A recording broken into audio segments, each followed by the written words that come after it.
Another song that was real personal was, for me, was Indescribable, which was originally recorded by Chris Tomlin. And every time I heard that song, I'm a Chris Tomlin fan, but every time I heard that song, I would just cry, whether it was in my car, whether it was me talking about it, or whatever. And I said, I have to re-record this song. This is one of my favorite songs. So those are the two songs that mean a lot to me. And You Are is just so fun. It's just so much fun. And that's pretty much it. And then you have some studio songs on there where it's back to earth, and I just love hearing the beat of that song. So that's pretty much it. I keep saying that's pretty much it, but that's it. Now, would I assume that this project, it's got a youth feel to it, but you said that it has something for everybody, right? Yes, it has something for everybody. I find that I let my mom and my dad listen to it, and they appreciate the sound that God had given my brother and I, and even the songs. I'm not saying that they didn't appreciate it before, but it's not so much of, oh, that's my baby, and that's my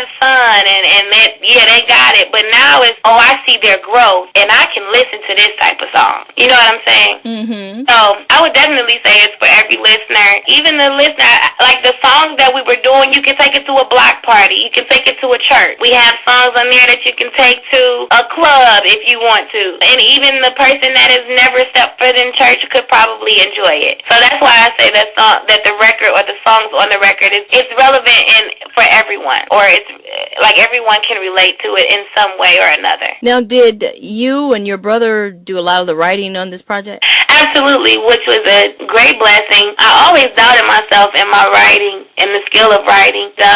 My brother did a lot of the writing and the producing, and the way our chemistry was, it was just amazing. It was like everything I wanted is on this record. And I have to say, out of 4 records, I'm finally finding my niche. So to answer your question, yes, we did do a lot of writing, and it was a fun experience.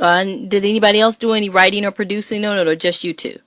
It was just us two. You have other musicians, though, as well, who have definitely complemented the sound of the record.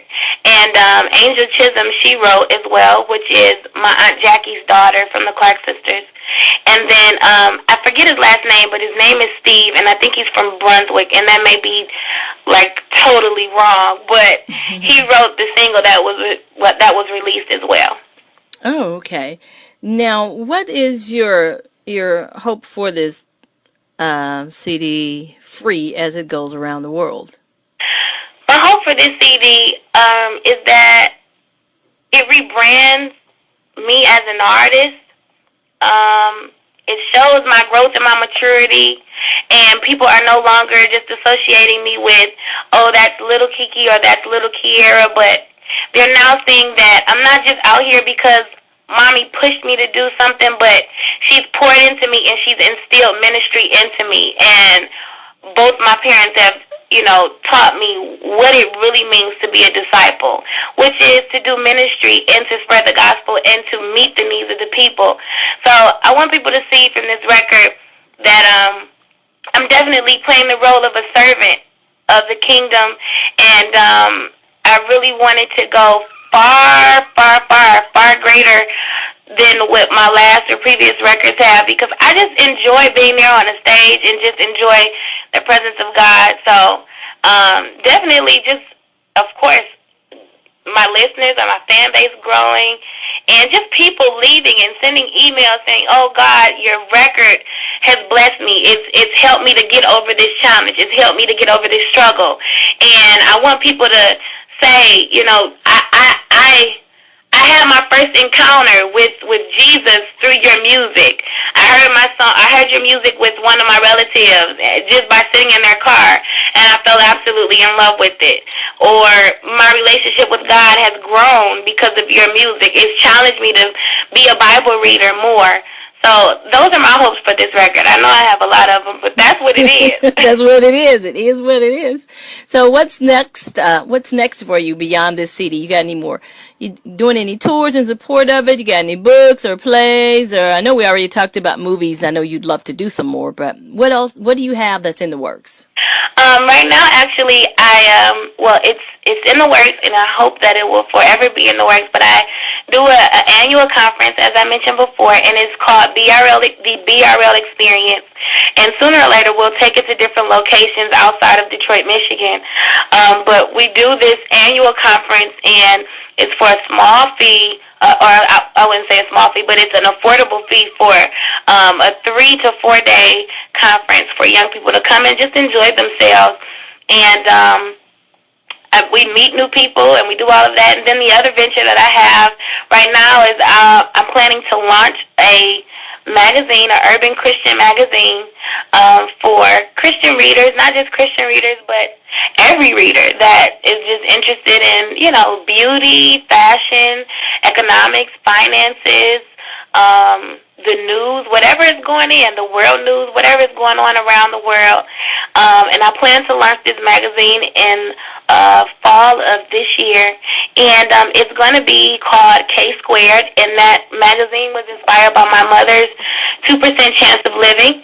And I was writing in my notes and brainstorming, and I came across Karen's 2% Chance. And then I said, how else can I make this? Because I came up with K Squared. And then I came up with Kingdom 2. So it's just encouraging other entrepreneurs, other people who are singers and songwriters.